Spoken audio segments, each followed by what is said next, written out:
पूरी नगरी के पवित्र वातावरण में एक दिन ऐसा रहस्यमय और रोंगटे खड़े कर देने वाला चमत्कार हुआ जिसने मंदिर के पुजारियों से लेकर पूरे शहर को भय और आश्चर्य से भर दिया। जगन्नाथ धाम के पवित्र गर्भगृह में हर दिन की तरह भगवान के लिए अत्यंत श्रद्धा और नियमों के साथ 56 भोग तैयार किया गया था। सोने की थाली में सजा वह महाप्रसाद जब अत्यंत श्रद्धा के साथ भगवान के सामने रखा गया तो अचानक एक अजीब सी घटना घटने लगी। जैसे ही थाली मूर्ति के सामने रखी गई, उस पवित्र भोजन में से धीरे धीरे धुआं उठने लगा और देखते ही देखते पूरा भोग जलकर काली राख में बदल गया। यह दृश्य देखकर पुजारी घबरा गए और उन्हें लगा कि शायद भोग बनाने में कोई भूल हो गई होगी। उन्होंने तुरंत दोबारा महाप्रसाद बनवाया और फिर से भगवान के सामने अर्पित किया, लेकिन इस बार भी वही हुआ। थाली रखते ही कुछ ही पलों में वह सारा भोजन फिर से जलकर राख हो गया। अब मंदिर के भीतर भय और चिंता का वातावरण बन गया। पुजारियों ने तीसरी बार पूरी सावधानी और शुद्धता के साथ भोग बनवाया, लेकिन तीसरी बार भी वही भयानक घटना दोहराई गई। लगातार 3 दिनों तक भगवान ने भोजन स्वीकार नहीं किया और हर बार 56 भोग जलकर राख बन जाता। यह खबर धीरे धीरे पूरे शहर में फैल गई कि महाप्रभु अत्यंत क्रोधित हैं। मंदिर के मुख्य पुजारी, सेवक और भक्त सभी चिंतित हो उठे कि आखिर ऐसा कौन सा अपराध हो गया है जिससे भगवान ने अन्न और जल तक स्वीकार करना बंद कर दिया। जब यह बात पुरी के राजा तक पहुंची तो वे तुरंत नंगे पैर मंदिर की ओर दौड़े चले आए। राजा गर्भगृह के सामने आकर भूमि पर लेट गए और हाथ जोड़कर भगवान से प्रार्थना करने लगे कि यदि उनसे या उनके राज्य से कोई भूल हुई हो तो प्रभु उन्हें क्षमा कर दें। उन्होंने विनती करते हुए कहा कि प्रभु का भूखा रहना पूरे संसार के लिए अनिष्ट का संकेत है। तभी अचानक गर्भगृह के भीतर एक रहस्यमयी अनुभूति हुई और ऐसा लगा मानो स्वयं भगवान की पीड़ा से भरी करुण आवाज पूरे मंदिर में गूंज रही हो। उस दिव्य अनुभूति में गहरा दुख और क्रोध दोनों छिपे हुए थे। उसी समय एक और चौंकाने वाली बात सामने आई। मुख्य पुजारी की नजर भगवान की प्रतिमा के एक पैर पर पड़ी और वह देखकर उनके होश उड़ गए। प्रतिमा के पैर के पास लाल रंग की बूंदें दिखाई दे रही थीं, मानो किसी को गहरी चोट लगी हो। यह देखकर मंदिर में उपस्थित सभी लोग स्तब्ध रह गए। किसी को समझ नहीं आ रहा था कि आखिर यह सब क्यों हो रहा है। तभी कुछ लोगों को मंदिर के बाहर रहने वाले एक लंगड़े आवारा कुत्ते की याद आई। वह छोटा सा कुत्ता रोज रात को मंदिर के सिंहद्वार की सीढ़ियों पर आकर बैठ जाया करता था। जब मंदिर के अंदर आरती और घंटियों की आवाज गूंजती तो वह चुपचाप अपनी आंखें बंद कर लेता था और कभी कभी उसकी आंखों से आंसू भी बहते दिखाई देते थे, मानो वह अपनी भाषा में भगवान से बात कर रहा हो। लोग उसे एक साधारण जानवर समझकर अक्सर भगा देते थे, पत्थर मारते थे और उसे गंदा कहकर दूर कर देते थे, लेकिन उस बेजुबान के दिल में भगवान के लिए सच्चा प्रेम भरा हुआ था। दुर्भाग्य से एक दिन मंदिर के एक कठोर स्वभाव वाले पहरेदार की नजर उस कुत्ते पर पड़ गई। उसे लगा कि यह आवारा जानवर मंदिर के आसपास रहकर जगह को अपवित्र कर रहा है।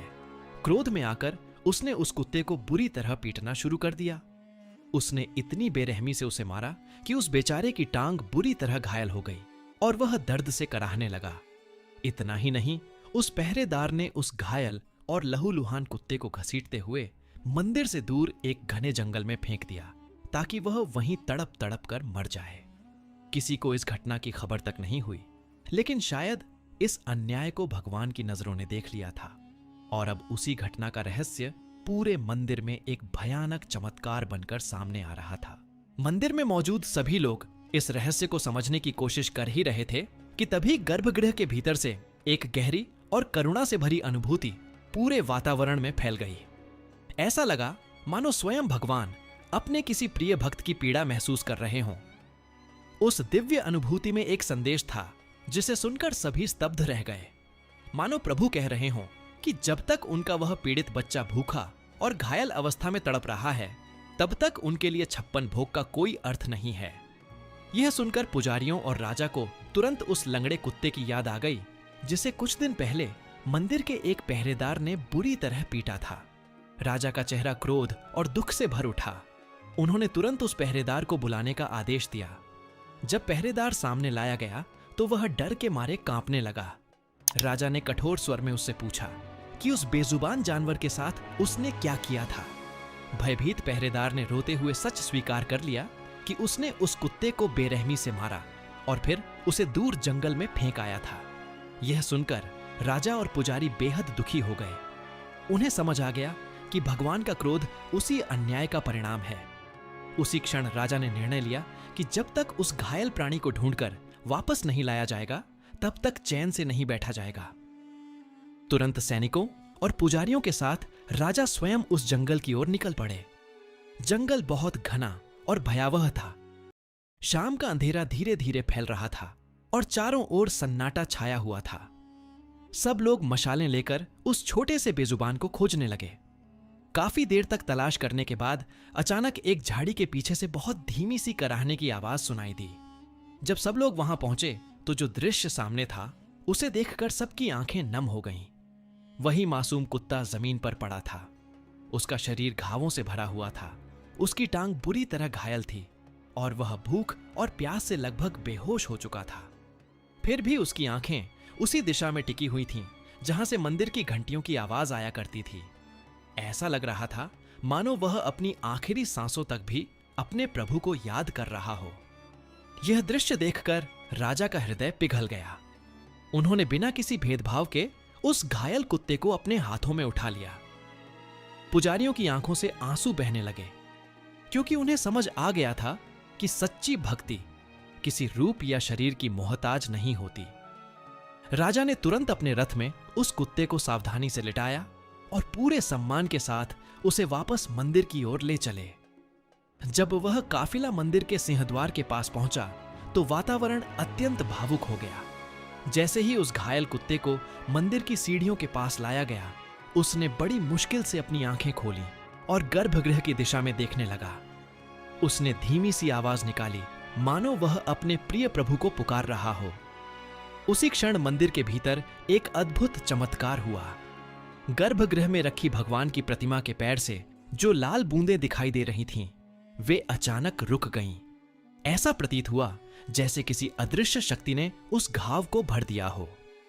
मुख्य पुजारी तुरंत दोबारा 56 भोग की थाली लेकर गर्भगृह में पहुंचे और श्रद्धा से भगवान के सामने रख दी। इस बार कोई धुआं नहीं उठा, कोई आग नहीं लगी। महाप्रभु ने 3 दिनों के बाद अपना भोग स्वीकार कर लिया था। लेकिन भगवान की करुणा यहीं समाप्त नहीं हुई। पुजारियों ने उस दिन सबसे पहला महाप्रसाद भगवान को नहीं बल्कि उसी घायल कुत्ते के सामने रखा, क्योंकि अब सभी समझ चुके थे कि भगवान के लिए हर जीव समान है और सच्चा प्रेम सबसे बड़ा होता है। उस घटना के बाद मंदिर के पहरेदार को अपनी गलती का गहरा पश्चाताप हुआ और उसने जीवन भर हर जीव की सेवा करने का संकल्प लिया। पूरी नगरी के लोगों ने भी उस दिन एक बहुत बड़ी सीख प्राप्त की कि भगवान केवल मंदिरों में ही नहीं रहते, वे हर जीव के भीतर बसते हैं। जो किसी बेजुबान को कष्ट देता है वह अनजाने में स्वयं भगवान को दुख पहुंचाता है, और जो प्रेम और करुणा दिखाता है वही वास्तव में भगवान के सबसे करीब होता है। इसलिए कहा जाता है कि सच्ची भक्ति वही है जिसमें दया, प्रेम और समानता का भाव हो। और यही संदेश उस अद्भुत घटना ने पूरे नगर को हमेशा के लिए दे दिया। दोस्तों, अगर आपको वीडियो पसंद आई तो अगली वीडियो देखने के लिए लाइक, सब्सक्राइब जरूर करें। जय जगन्नाथ।